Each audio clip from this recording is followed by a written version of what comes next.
We've got some fresh. Hey, I'm Luis. And this is Luis. And welcome to the Content is Profit podcast. In here, you're going to get the insights, accountability, and drive to create consistently and increase revenue. You'll hear from top entrepreneurs, creators, and anything and everything you need to know about content. All this while having a good time. The goal of this podcast is simple: to entertain, educate, and turn your content into profit. That's right, guys. Welcome back to Content is Profit. Thank you so much for the support that we've had over the last month. Top month for the podcast in history of the show. So thank you. We love you. Appreciate you. Yeah. We're climbing up the ranks. Let's do this together. I know we appreciate all the feedback, and send us your feedback. What do you want to learn about? What do you want us to talk about content-wise? We've been asked a lot about consistency frameworks, different things we're exploring, top of funnel, things that are happening in the real world, and we are sharing our thoughts. So absolutely. And if you enjoyed this podcast, make sure you subscribe and follow us on social media at BIZBROS or Luis D. Camejo or Luis Camejo V. Just scroll down, hit the links, and let's connect. Let's make a big family over here. Good to have you back in the podcast, Fonzie. Appreciate it. We have an awesome episode today. I'm very excited for this one. I love this new format episodes that we're doing with the clips. I think it's pretty epic. You know, but not to pat my own back. What are we talking about today? I actually have no idea. You shared some 3 clips. I saw the clips. I'm like, what is this podcast? What is this thing that they're talking about? So you tell me, Fonzie, break the news. Today we're talking about all advertising and marketing is being replaced by content creation. Content creation is the new king in marketing town. I know. We're going to be talking about Kim Kardashian, apparently. There's going to be some stuff in there, but I'm stoked to kind of break these out for everybody and dive in. All right, absolutely. Ready? So first off, I just want to share a little bit of how I came up against this, and I want to make reference to the last podcast that you created, right? The 16 sources for you to have ideas and create content. One of those sources was newsletters. Right. Turns out I, subscribe to a few newsletters. One of those are newsletters that just give you headlines on very important things in very specific topics. Of course, I had to be in ones that, share stuff about content and the economy, etc. So one of them shared a little bit of a segment of a podcast called the All In Podcast. And this is a very big, pretty famous podcast run by 4 VC, right? So venture capitalists. Yeah. And by investors. And it's absolutely amazing. It's an opinion-based podcast. They call themselves the Besties.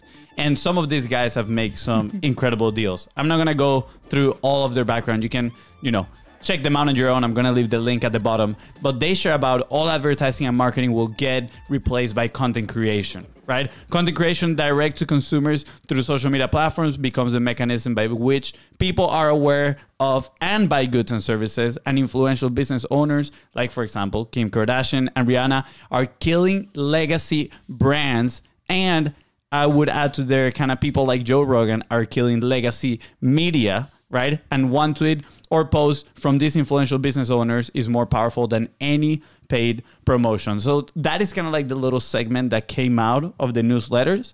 So I decided to go and do some research, right? Let me listen to the podcast.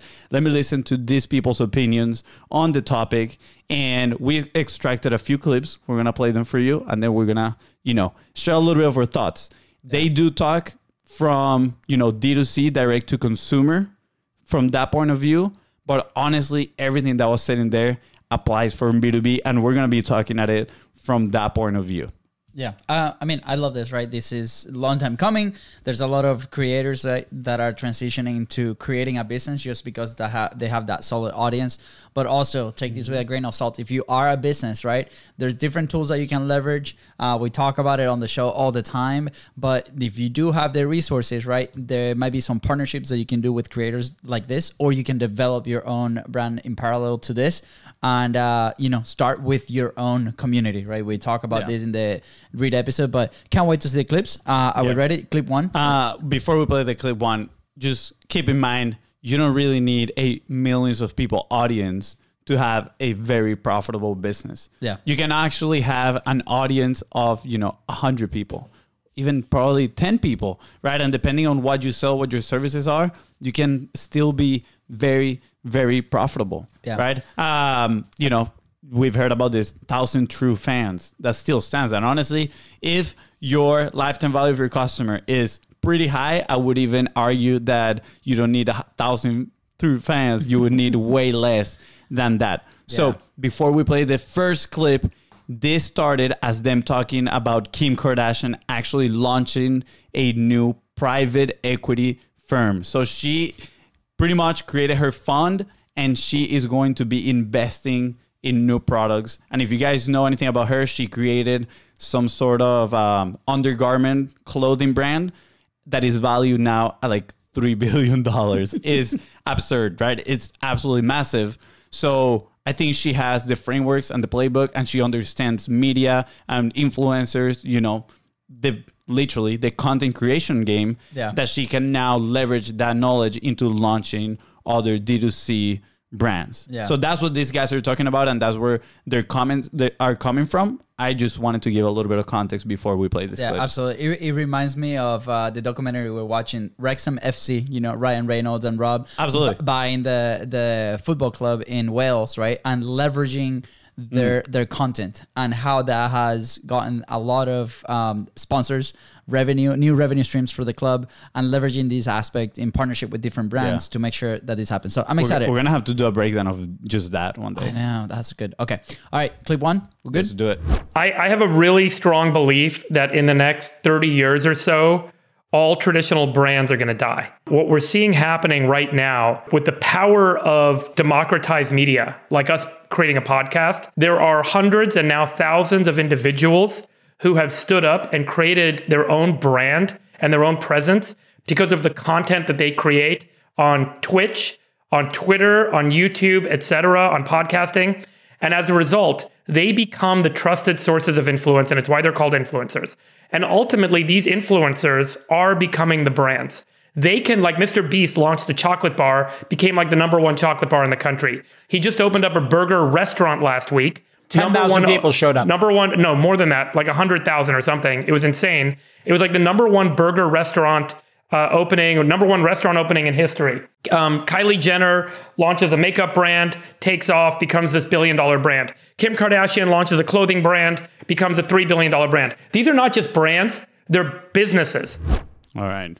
That's clip number one. It's pretty important what he talks about, right? Like, Don't apologize, Fonzie. Pretty much the influencers now are becoming the brands, and they're pushing the legacy brands aside, right? Yeah, I was able to listen to Colin and Samir. They were actually in that launch of Mr. Beast restaurant. They were on location, and what they were talking about is that trust, right? That audience that they've been building for years. By the way, like, this is years in the making. It's not just one thing that, you know, within a year they planned this restaurant launch. No.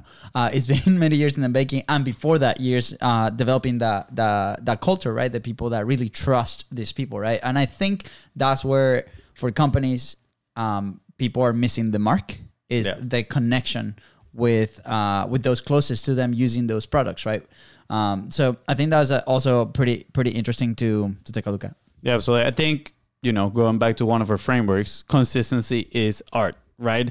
These people have been consistent throughout time, just creating content, being in front of their audience, and therefore they build authority, relevancy, and trust. And, you know, it's not the first thing that, for example, Mr. Beast, which we've talked about plenty here on the podcast, it's not the first thing that he launches, right? He had those kind of like pop-up fast food restaurants that, again, he absolutely crushed it. And now he opened his physical restaurant and absolutely crushed it. Like he said, is like the biggest launch of a in real life restaurant ever. Yeah. Something like that is absolutely amazing. And, you know, at the end of the day, what they're doing is leveraging that attention, all the eyeballs that they have, and then placing that into a business, doing that transition that I think maybe a lot of creators are struggling a little bit, you know, to make that happen. But when we put that on the B2B world, you guys have the business, yet now we're struggling for getting that attention. So what is the action point from this clip is start publishing. Start being consistent, so you start developing that authority, relevancy, and trust. And again, you don't need 100,000 people launch. Would that be absolutely amazing? Yes, 100%. But again, if your lifetime value of your customer is pretty high and you only need 5 to 10 new clients, guess what? That is way more doable than millions of people, and all that can be achieved by publishing consistently. Yeah, there's another example that I love that they didn't mention here, which is Ninja in the gaming world, and the leverage that he was able to create with a brand like Red Bull, for example. Like they sponsor him, and all he does is play Fortnite, right? And he developed this amazing relationship in the gaming world, and at the same time, they've been able to launch different programs together, different like building studios for gamers, like so. The product really branched out depending on like what the need of that influencer's audience was. So yeah, right now, if you think like, well, I am no influencer, right? Or we don't have influencers within our people. I think like in the future, this is my prediction, is these companies are going to start recruiting these creators and people in there to create just consistently, right? And then leverage the audience and these personalities that are gonna mutate from that creation, right? I think internally there's gonna be positions in companies where there's gonna be content creators depending on what they're gonna do. Yeah, and I really like, we come from the direct response marketing world, and we early on learn about the attractive character, right? That one person that personifies the brand. And I think now that is coming even more to fruition, right? Usually the attractive character in the context that we learned it was more for, solopreneurs, smaller businesses, but now even big businesses, right? These legacy businesses that they're talking about, they cannot get away by being faceless anymore. If you go on TikTok and all these brands have actually somebody that is, kind of representing them in the social media world. They've hired that personality, right? And I think it's very interesting. And I think that is going to be just going to keep growing at the end of the day. Just like these guys, like content marketing is going to take over everything because people are doing their research and they want to trust. And, when they make a decision on where they're spending their money. Yeah, I think it's so embedded in today's culture as well, right? People that know nothing but, new media. They're used to consuming content in a certain way. Maybe legacy media still remains as status. I think there's the comedian Hassan Minaj, the one that has the documentary, and he was talking about legacy media. All the appearances that I've had give me nothing in return but authority, right? Like it's just still perceived as an authority medium, but everything else comes from his consistent production that he does internally with his own team, the processes that they've been able to develop. That's why it's so important that you as a company need to control your own process and develop your own process so you can own that IP and continue to grow. Yeah. I think you're going to like clip number 2. It relates to this that we just shared. Let's do it. And here's what I think is the most prescient M&A transaction of 2022. And you guys can tell me I'm crazy. I think the most important M&A deal of 2022 was when Penn Gaming bought Barstool Sports, because it shows that every consumer packaged good or every consumer services business ultimately needs to be a content business. And if you don't naturally have content creation in your blood, you have to go and buy a content business or you are going to die. And that's why I think all traditional brands that aren't oriented and built around content creation as their primary differentiating foundation will not survive and will not be able to compete effectively. And instead, what we're going to see is influencers and individuals that create content, build and distribute consumer goods and consumer services in a more efficient way, because guess what? They've got distribution built in. So I think in the future, all advertising and marketing gets replaced by content creation. And content creation direct to consumers through the social media platforms becomes the mechanism by which people are aware of and buy goods and services. And I think it's another one of what we're seeing in 2022, which is the stacking away towards the end of nameless, faceless brands and the evolution of the influencer. All right, the evolution of the influencer. He named a few things in here. I just want to clarify for those that maybe didn't hear it correctly or they don't know what it is. He mentions at the beginning one of the biggest M&A, merger and acquisition, right? It was when Penn Games bought Barstool.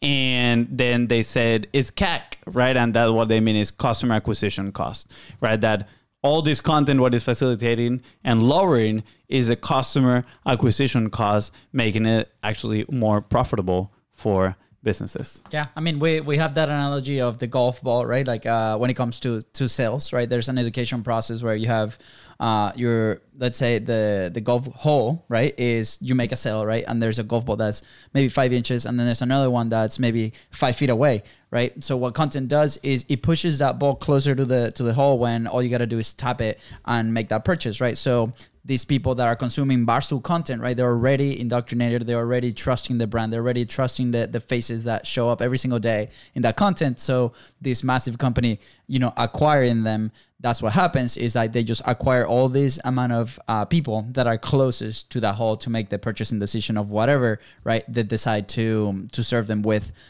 in the future. So absolutely. I think a good example is the, Spotify pretty much buying Joe Rogan's podcast.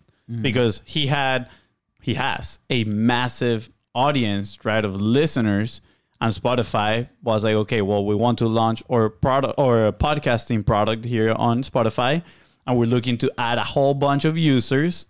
Guess what? Joe Rogan already has them. He has the audience, right? He has that leverage. So $100 million, and they brought him onto the platform, and probably a lot of those people translated into new customers for Spotify. This also happened when Facebook released the whole gaming platform to compete against Twitch, and they started also acquiring these creators just to create exclusively on Facebook. I don't think that panned out the way that they wanted to, but it's the same thing, right? So what are some, it comes to mind, what are some properties, right? Some communities, some things that maybe you as a business can invest with that creator or maybe partner that they're closer to that right customer, right? One of the conversations that we've had in the last few days is like, okay, how can we share the love of soccer that we have or football, right? Especially with the World Cup coming. And we're like, how can we leverage some communities and people that are already, right, consistently publishing, or maybe it's a very active community, to leverage that into some sort of publishing platform. And that's been a conversation that's been just like very green, but that's the concept, right? Where are the places where people are already consuming that type of content, that already trust the host of those shows, right? And in the future, with the network, that long term, that's our plan. And how can we develop those things? So you as a company should be thinking about, okay, what is the media arm that we're going to develop inside of the company, and how can we tackle this? Because that's where the consumer is going. That's where they consume content. Gary Vee has been saying this for years. It's like every company is two companies in itself. Like company number one with the product, service, whatever. And then company number two is you need a media company. You need to be consistently producing content. So I want to challenge you right now to think about, do I have a media side of my company that I'm investing my efforts to build this authority, relevancy, and trust? Oh, this has been good. We're going to leave clip number 3 plus our thoughts for the next episode because it's so good and it's a good action point. But again, go back and be like, okay, reimagine like what the media arm of your company is looking like today, right? And what are those next steps that you're starting to take on today to face this new age that's going to come around content, right? A lot of the creation process is being challenged, right? A lot of the investment is being challenged. I mean, we saw it with Alex Hormozi, right? He's paying $70,000 a month for his content, but he's getting the value of $2 million with those $70,000 that he's paying, right? So again, rethink, create, put it out there, test out, and see what the results are.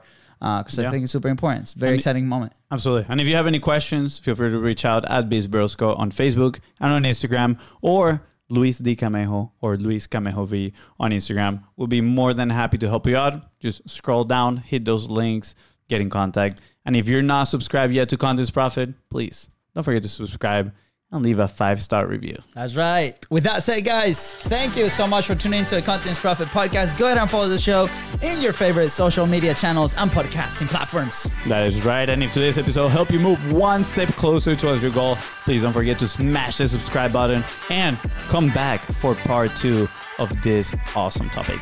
See ya. See you guys.